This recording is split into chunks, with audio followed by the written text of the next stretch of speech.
Everybody wants some, but it seems a lot of people aren't getting any. Now, I know what some of you are thinking. You're thinking, Brian, can I watch this video with my children around? And the answer is yes. Here's the thing.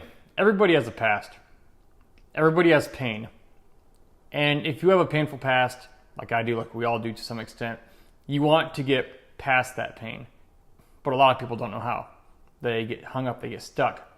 All right, and so here's the deal. Here's one tip for moving beyond some of the pain of your past. It's not a tip that a lot of people will tell you. It's not something a lot of people think of. But there comes, with moving forward, a sense of ownership you have to take in order to move forward. And here's what I mean. You have to take full responsibility on your part if you're going to move beyond something of your past. Here's what I mean. And some of you are going to get mad at me, but before you do, hear me out. All right. Most of you know me for as a writer, as an author and speaker. I was injured by a suicide bomber in Afghanistan. Not going to go through the whole story again, but I was horribly injured and almost died, and I still have certain effects, ways my life has been affected by that attack. And let me pose this question to you. Whose fault was it that I was injured by a suicide bomber? Was it the suicide bomber's fault, or was it my fault? Well, here's my opinion on that. I say it's twofold. I say, one, it was his fault because he had his part in doing it. But I also own it because I also chose to join Army Infantry in 2003 during a time of war, knowing where I was going to go. And I have no regrets about that. But I made a decision that put me in a place knowingly where what happened to me could have possibly taken place, which it did. And so when people say, well, Brian, who do you blame for that attack? Do you blame God? Do you blame the suicide bomber? Do you blame Islam? Well, a couple things. One, I do blame the suicide bomber. He made his choice. But I also made my choice. And the thing about it is this.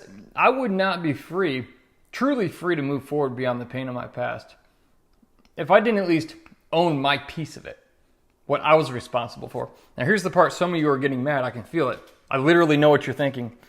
You're thinking to yourself, well, Brian, I didn't do anything. You might be thinking, I was raped, I was molested, I was abandoned. Somebody did this to me, and I was a kid, or I was an innocent bystander. Maybe you're in the Boston bombing marathon or Las Vegas during the shooting, and you could say, Brian, I didn't do anything to bring this on myself. And for you to say that is absolutely correct. If that's the case, you are absolutely right. If you were a quote-unquote victim, I don't like that word. If you are a survivor, that's the better word I like. But if it wasn't like my case, if it was my case, you already know the answer to that question. What do? You got to own your piece, because until you take ownership of your piece of it, other people, the world around you, still has the power to steer the direction of your life. If you don't own your piece of what you did to allow something to come into your life, you don't have the freedom and the power to move beyond it entirely. But if something did happen to you where you were maybe a child and something happened that was completely out of your control, that's unfortunate. And that's not the case entirely equal to my case. And so here's the thing, though. Here's where its equivalent comes in. Even though you didn't cause something to happen to you, even though you didn't put yourself in a compromising position, so to speak, where something could happen, you responded in one way or another, in a way that you might call a natural response. So you might say, I naturally responded. I abandoned people. I reclused from people. I closed people off. I shut down emotionally. I tried to commit suicide. I started drinking. I got on drugs. I jumped in from relationship to relationship to relationship. I did this. I did that. I got violent. Whatever your response was to that thing that was done to you, that may seem like a natural response. And yeah, it can be. It is natural. But what you have to realize is that there is actually, usually always, and I would say always, there's more than one natural response. There's usually a certain way we default to based on how we are, our personality. If we're more aggressive, like I'm a more aggressive, outspoken type, so I'm more susceptible to getting in fights, things like that, because it's like there's a justice sense in a person. Other people are more passive, and they won't be like that. They'll just sit back more.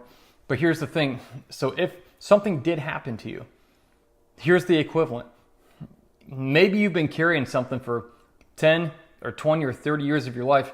The thing about it is that if you're still carrying the burden, if you're still carrying the pain and the effect of what happened to you, it's because you've chosen to carry it. You've chosen to react in one way rather than another. You've chosen to have one perspective on what happened, and you've carried it with you, probably because you don't necessarily know of any other perspective to take on your situation.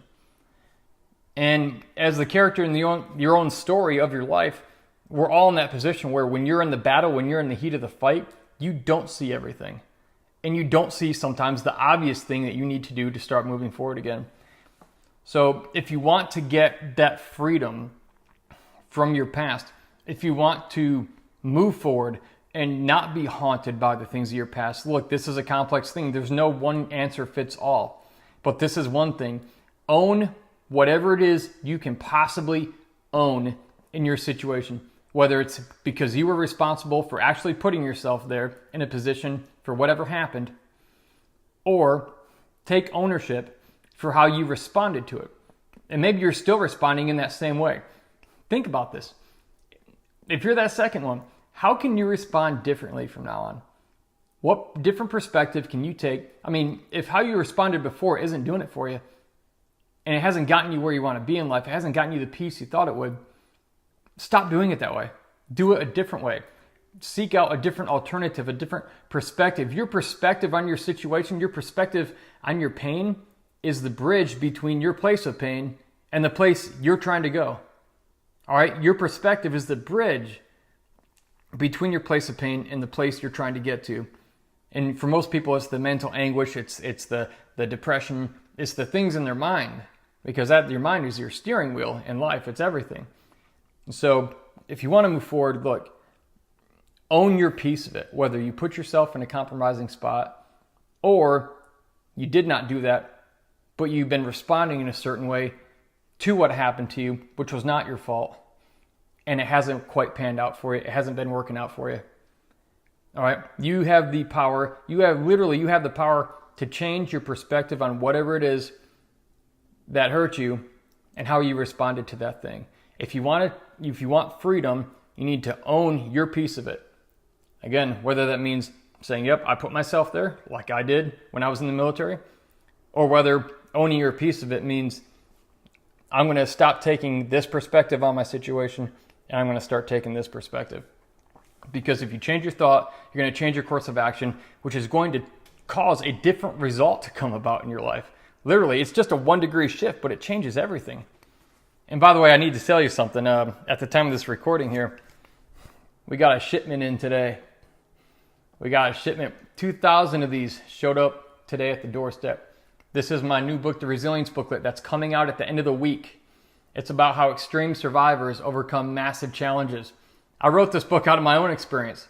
Not just that, but other people I know who have suffered and overcome and moved forward. All right, so if you want to come back from every setback as a stronger and better person, that's what this book's about. It's called The Resilience Booklet. Guess what? It's not 500 pages. It's not a Harry Potter book. It's not Lord of the Rings. You can actually get through this in an hour. All right, I'm a slow reader. All right, and I can get through it in that. But if you want that, if you want to find out, it's coming out this week. Go to resiliencebooklet.com. I'll post a link up there in the post here in a moment.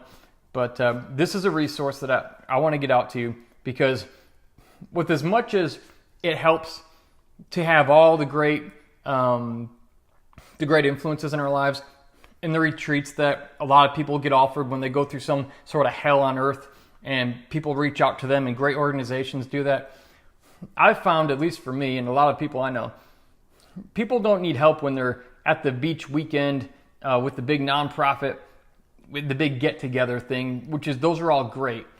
The retreats and all that stuff and different things that people do to help people who suffer. But where people really need the help is when they get home on Monday and they're back in their own war zone and they need some sort of weapon to defend themselves with against their own mind and their own demons.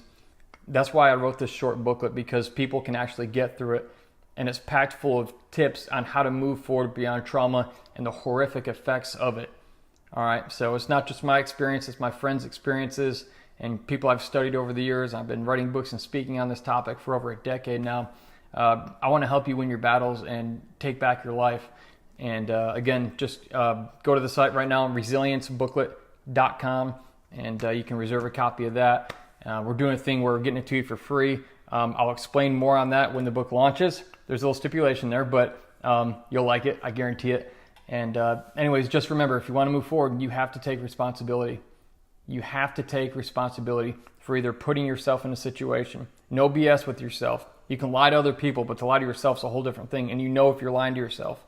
Take responsibility for the things that you've done that may have caused the bad things in your life that you're now dealing with. But if you didn't cause that thing, you equally have to take responsibility for your reaction and how you respond to those situations. You can change your life. Change takes place in a moment. You can redeem your story in a moment. All it takes is a 1 degree shift, a little decision to say, I'm gonna look at this differently now, and I'm gonna try to see things differently. And it's gonna start leading you down a different path. So you have what it takes. I can't wait to get one of these booklets into your hand really, really soon. So have a great day.